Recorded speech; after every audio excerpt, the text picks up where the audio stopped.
Welcome to another episode of the Blemished Beauty Podcast. This podcast was designed with you in mind.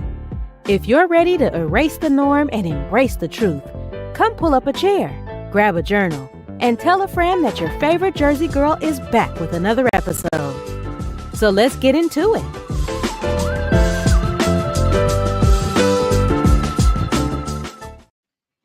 Hey y'all, welcome to another episode of the Blemished Beauty Podcast, and I am your host, your favorite Jersey girl, Shira Renee. And tonight is a very special episode because I have the pleasure of sitting down with a married couple. And if you guys don't know this about me, y'all know I love 90s anything, 90s music, 90s movies, TV, all that, right? And one thing that the 90s did teach us or have us excited about was love and marriage. So I'm excited to sit down with Marquis and Taylor Williams, and they are the hosts of the You Stuck With Me podcast. And we're going to talk about just their journey of meeting each other and marriage today and all of those wonderful things. So after the countdown, I'm going to bring Marquis and Taylor to the stage.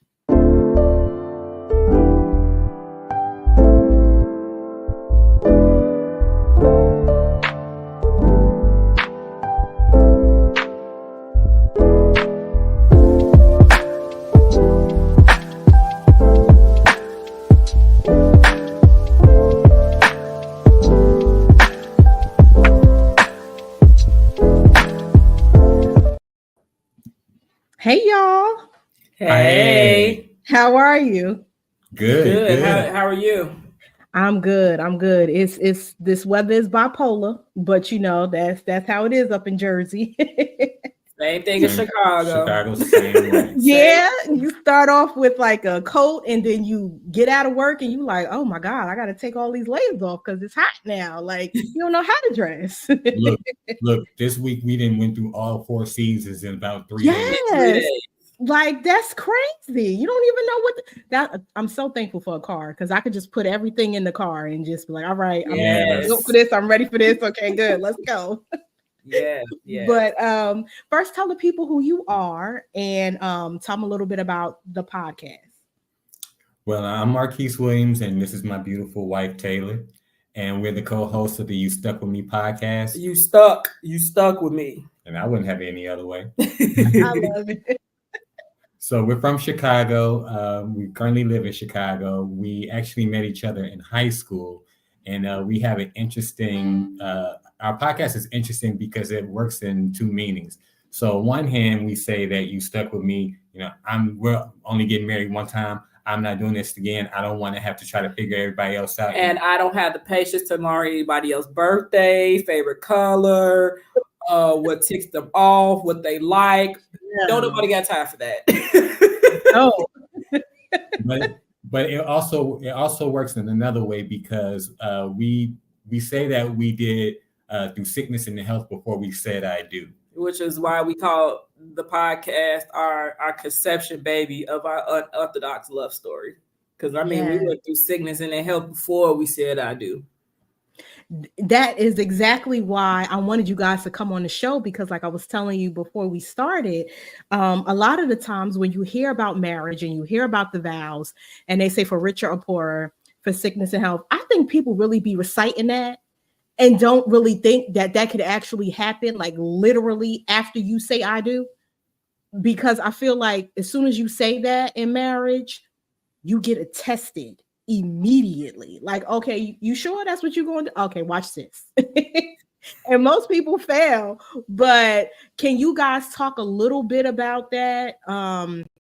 Like what you had to go through, you said prior to getting married, and then how do you guys still maintain it, you know, while you're being married? Because you guys haven't been married long, right? Right. So go ahead.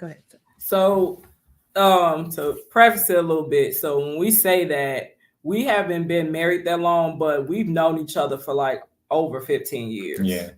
And we had been dated at the time. Well, to get into the story a little bit. So part of the reason what makes it an unorthodox love story was my husband, he was my boyfriend at the time. We had just started dating. I say we was like about a month in. Mm-hmm.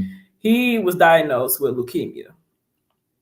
And that alone, anytime anybody hears the word cancer or anything like that, their mind goes left, like, okay, how long we had with this person, like what's going on, all that. So to fill you in case you and your audience don't know, leukemia is actually a blood cancer. Right. So it's cancer of the blood.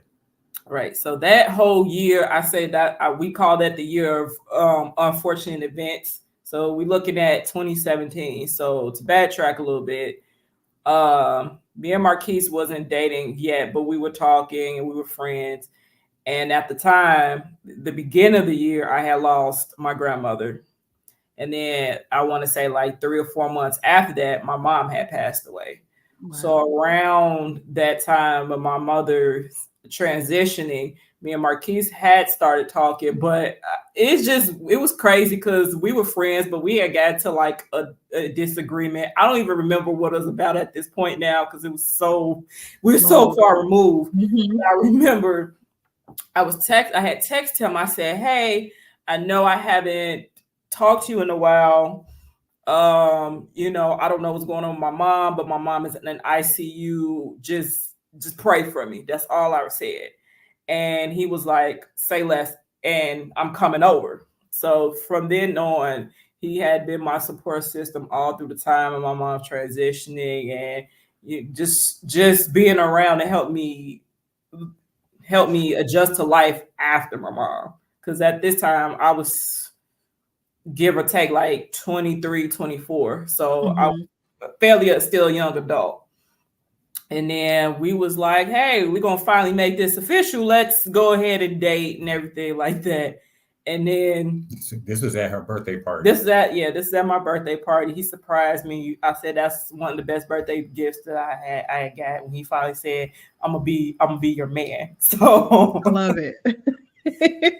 So a month after that, I let him tell that part. So a month after that, I received a diagnosis for leukemia, myeloid leukemia, and it was I actually received it 2 days before my 28th birthday. Wow! So I spent my 28th birthday in the hospital. Never ever in my life would I guess that I would have spent my birthday in the hospital. So for a while, I couldn't go outside or be around anybody because my immune system was compromised. Now, granted, remember, this is before the pandemic. So this is 2017 going into 2018. So over the course of a year, I recovered well enough where I could go outside and be around people again. Not only that, I could travel. So the first place that we ended up going was we went to Atlanta in June of 2018. And then while I was recuperating and resting, I picked up playing Madden, and I saw one day that they had a professional Madden league. So I wanted to get into it. And then I found out that she plays like crazy too.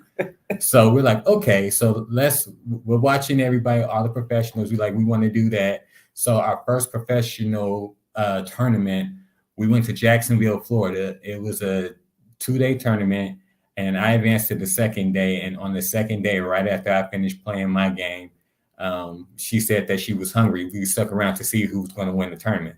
So we go to the bar because it was at a pizza bar, and we're sitting at the bar we're waiting for someone to take our order.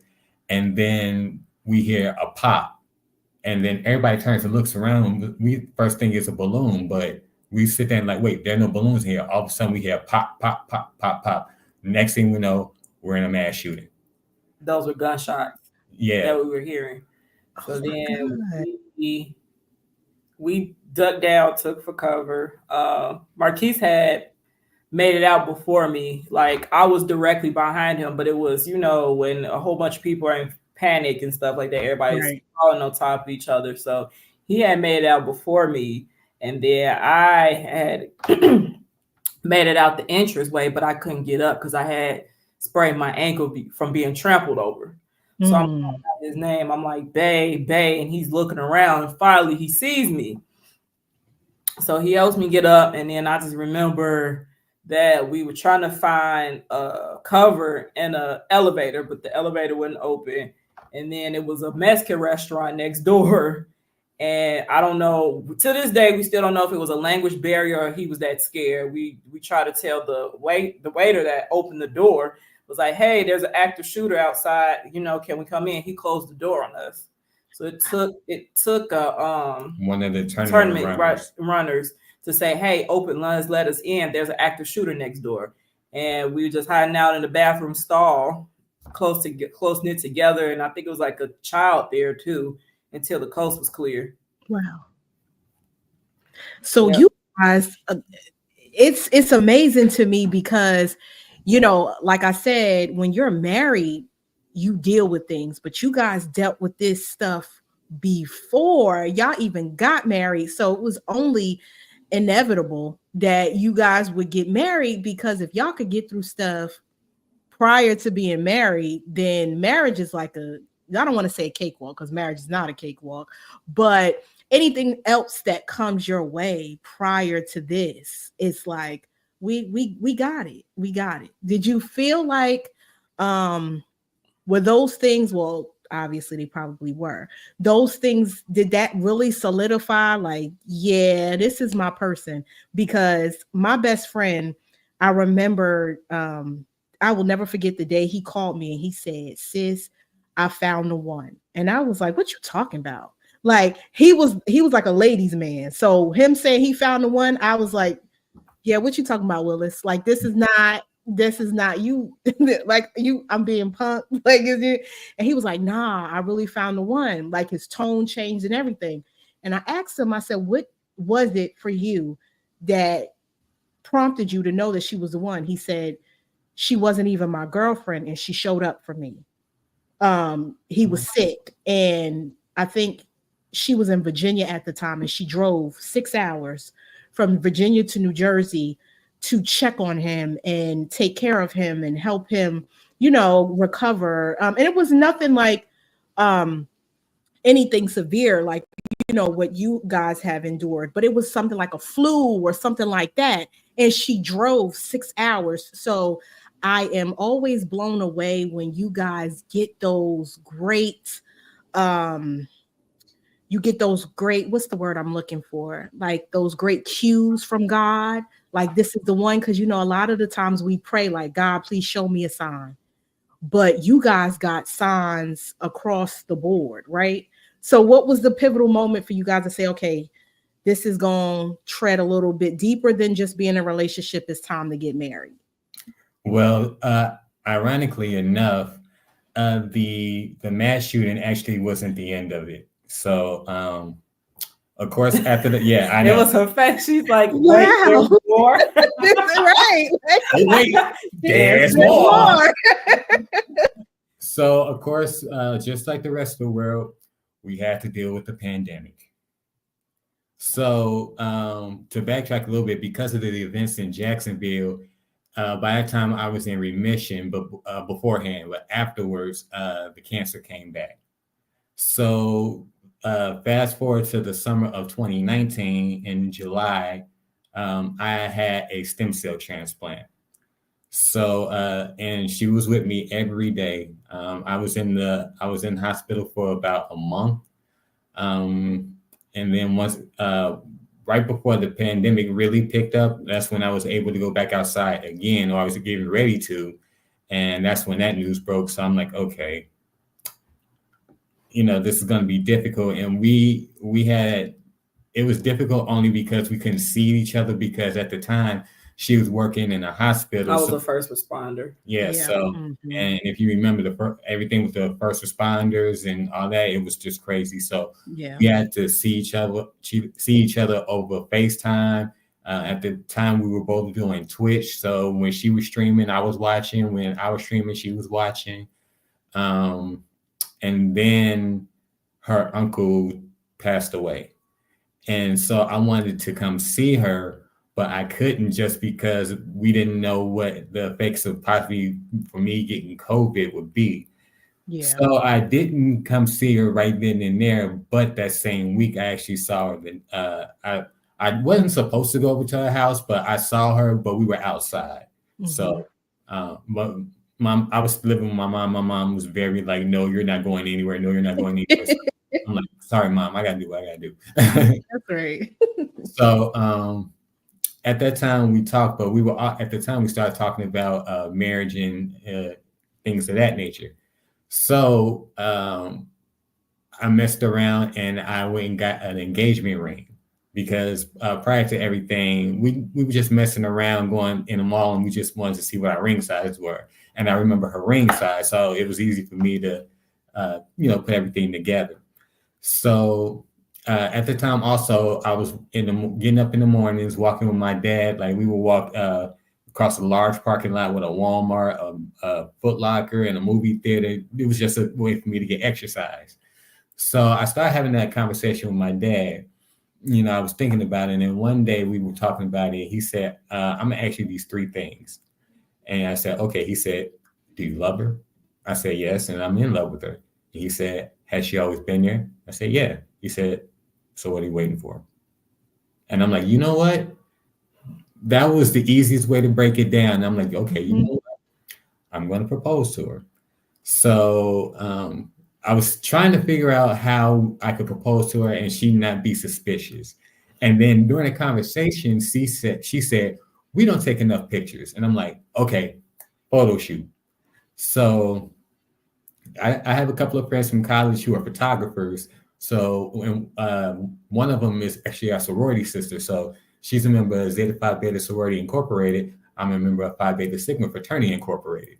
So we're constitutionally bound. So our soror, who I knew, or I know she's a photographer, I asked her, can she do it? So of course, we're in Chicago. We sit on Lake Michigan.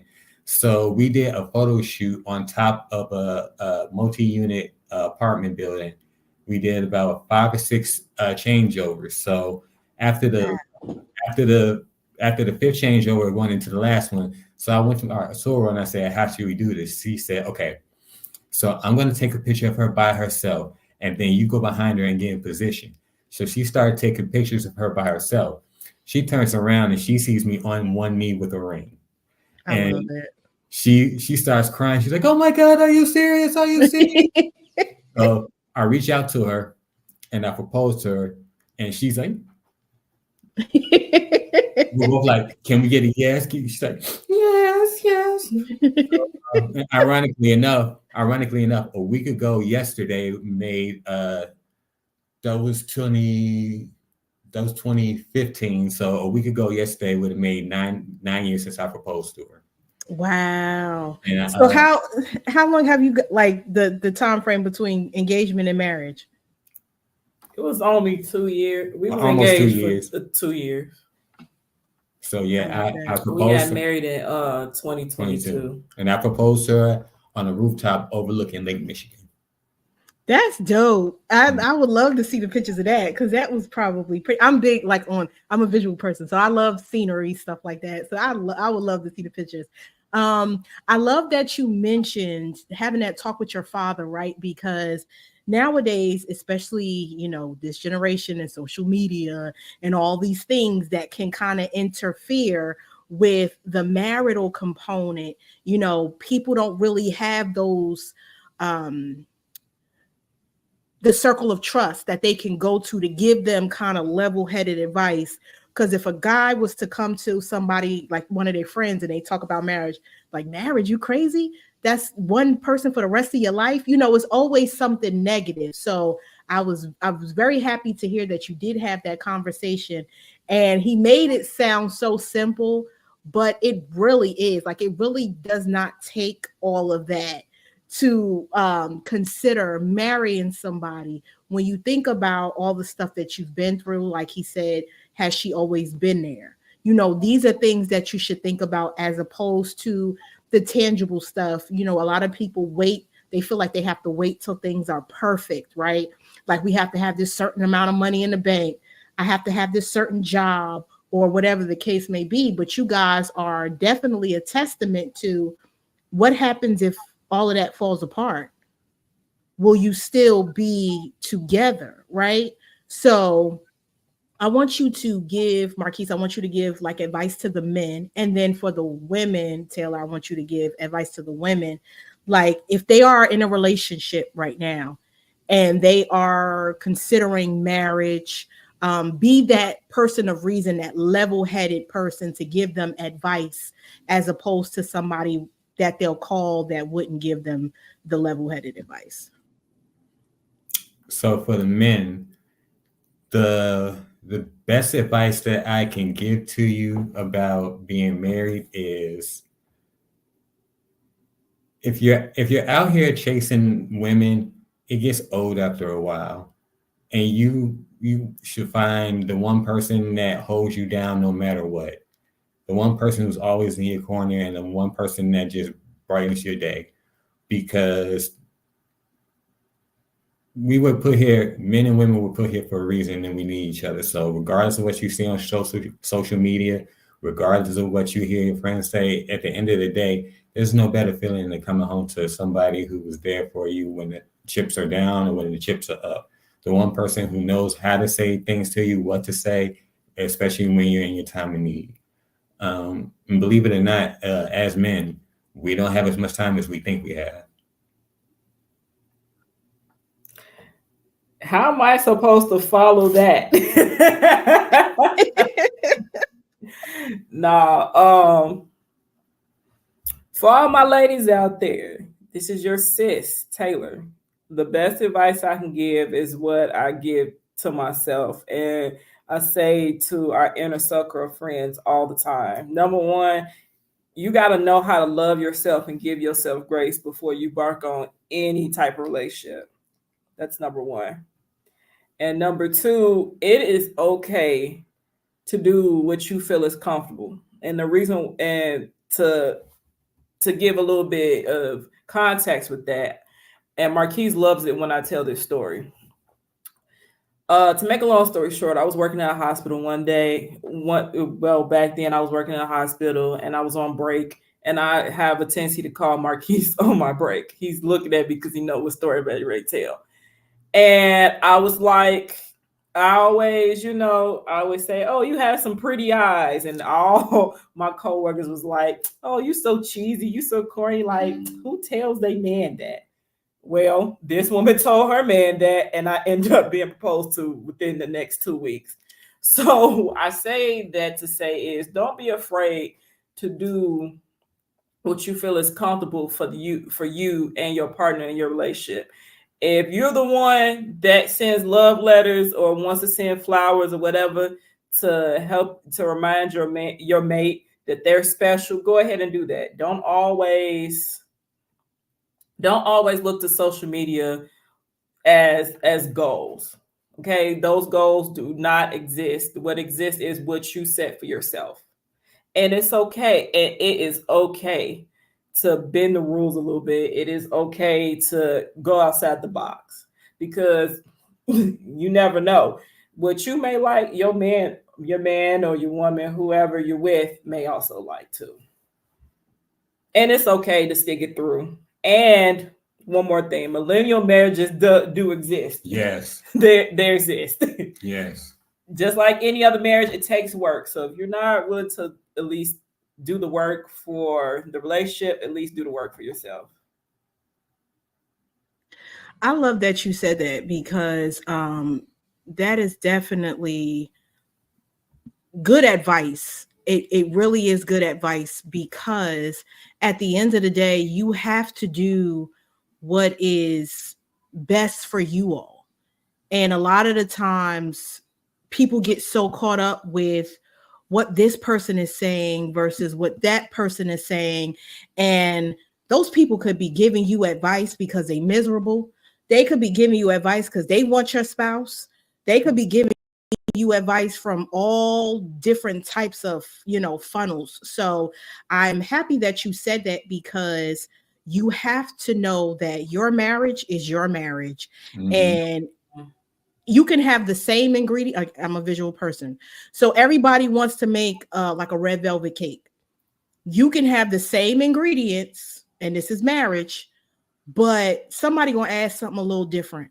You know what I'm saying? To make it their own. Mm-hmm. You might like cream cheese frosting, somebody else might like buttercream. That don't mean it's still not red velvet cake. So it's like you have to do what you like, what y'all like, because you guys are coming together. At the end of the day, you're sleeping with this person, you're doing life with this person. You have to stick and stay with this person. And God honors that. And when you make that decision at the end of the day to choose this person above all else, and to do right and to live right and to live life with this person, you guys are definitely blessed moving forward. Not to say that things are going to be perfect, because they're not. Marriage is definitely work. It takes work. You have to get up every day and choose the person that you're with. You have to choose to honor your vows. It's a choice. And I love that you guys started off as friends, because you growing into that friendship, you realize and you saw the importance of making that person that choice, because they also chose you. A lot of the times when we're dating, we don't get that time frame to really get to know somebody, to see if they're going to be there, like your dad told you, to see if things happen, because we're so caught up with the tangible, how they look, how they smell, how much money they got. And when all of those things fade, then we realize we don't even like the person. Y'all went through COVID. You know how many marriages broke up after COVID because they realized a lot. They don't even like the person because they had to stick with them every day. Man, because look, one of my frat brothers told me, we actually had this conversation during COVID. He said either two things happen in relationships: either it brought them closer together or it broke them apart. And in our case, it brought us closer together.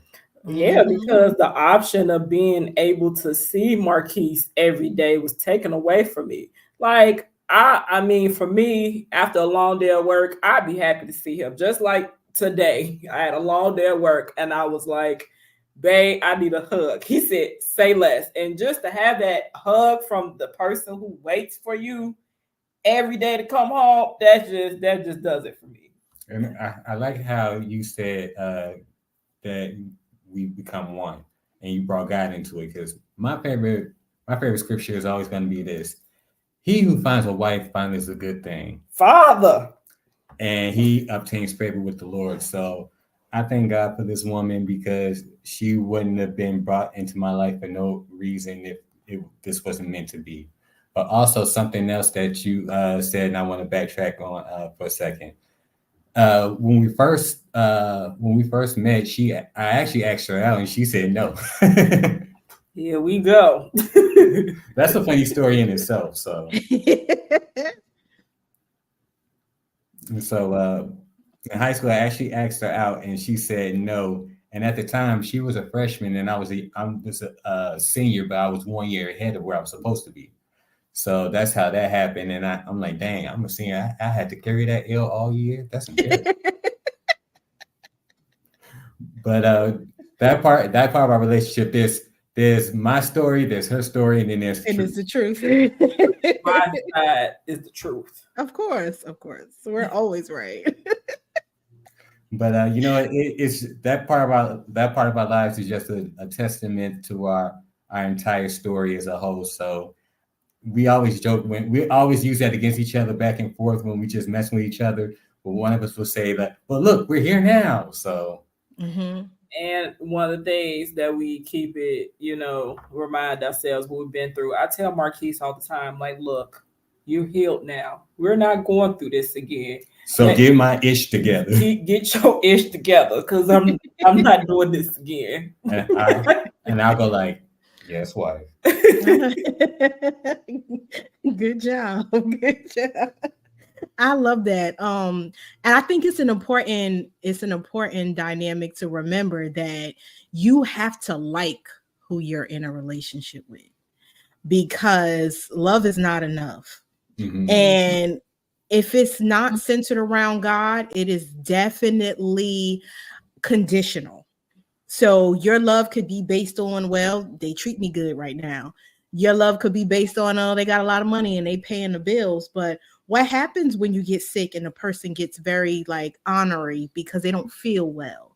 You know what I mean? Like, you have to understand that this is the sickness talking. This is not my husband, or this is not my wife. You know what I'm saying? You have to actually like to, like you said, Taylor, come home and just get a hug. Like, a lot of people really don't like their spouse. Like, they love them. There's a lot of people in life that we love, but we do not like. We love our family members, but sometimes we don't like what they do, and we don't like to be around them. So it's very imperative that you do like your spouse. So I'm happy that you guys have that dynamic still after all these years. What do you think is the pivotal component to, because y'all been friends before the marriage, so after that, combining the time, it's been over 15 years. So what is it that keeps you, even after the 15 years, what keeps you still excited? What keeps you still, like you said, Taylor, you ready to come home and just get that hug? What was it that you guys did in the courting process or the friendship process that you have kept now in the marital process that keeps you guys where you are? I'm gonna say that through everything, whether it was something she was going through or something I was going through, it was just the support. We support each other in our most critical moments. Like she said, when her mother was sick, I came over and I said, say less. When I was in the hospital, she was coming over from a 12-hour shift to stay with me overnight. Just the support and, just the mutual respect. And it just blossomed from there. Just because we were, when we first met each other, we were kids. And then when we ran into each other again, 4 or 5 some odd years later, it was like we never stopped seeing each other. And it's been love, and it's been beautiful ever since. So it's the safety in knowing that this person got my back regardless. Like, this person is going to be there. Somebody asked me, what's the difference between being married and being in a long-term relationship? And I said, it should be the safety and knowing that, like, if you're girlfriend, boyfriend, you can leave at any time. You always looking for the shoe to drop, because it could drop at any moment. But when you vow to marry somebody, there should be a rest that takes over you to know, like, okay, without a shadow of doubt, everybody can leave me, but this person I know is going to be there. If I'm, like you said, in a hospital bed, I'm sick, or my spouse or something happens and my family member passes away, if nobody going to be by my side, this person going to be by my side. Because your kids, they get older, they live their life. Your parents pass away, family members pass away, friends, they no longer sometimes be your friend, or they have life of their own. But I think that's why God creates marriage, because of those components, because you do have that person to walk life with, throughout the trials and tribulations. So I'm glad that you guys came on and told your story and gave some people a little glimmer of hope that marriage does still exist, especially for the millennials. Because, there's not a lot of representation of that anymore. And I'm going to give you guys the floor so you can tell people how to follow your amazing podcast and stay connected to your unorthodox love story. You want to do it like how we do it on the podcast? Yeah. All right. So if you guys want to reach out to us on our podcast, it's You Stuck With Me Podcast. So it's the letter U, stuck with, WITME, and you can email us at youstuckwithme@gmail.com. That is USTUCKWITME@gmail.com. If you guys want to follow us on IG, our handle is YouStuckWithMe_podcast. So USTUCKWITME_podcast. And we have a Facebook page. So just go to Facebook, type in You Stuck With Me Podcast, and then you'll find us there. If you want to find me personally, I'm on Instagram and the app formerly known as Twitter. And you can find me at mine_1. That is MNE_1. And if you want to follow me personally, you can find me on IG and the app formerly known as Twitter under Queen Points. That is PO1NTZ. Again, that's Queen Points, PO1NTZ. And if you want some behind the scenes footage about how we do our karaoke practices for the podcast, or how I get on Marquis' nerves before we record, you can follow me on TikTok under Queen Points 22. Again, that's Queen Points 22.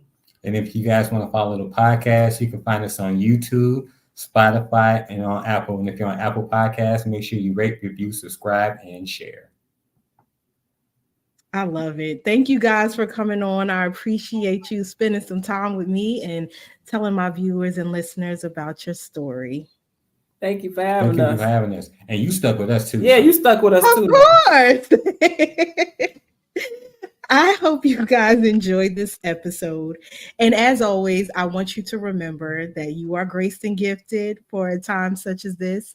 You have purpose in this world, and you have been created to do great and amazing things. So until next time, you all have an amazing.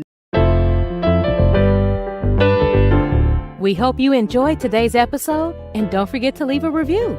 You can follow Shira on all major platforms and on YouTube at Shira Renee 510. Until next time, spread love, show grace, and shine bright.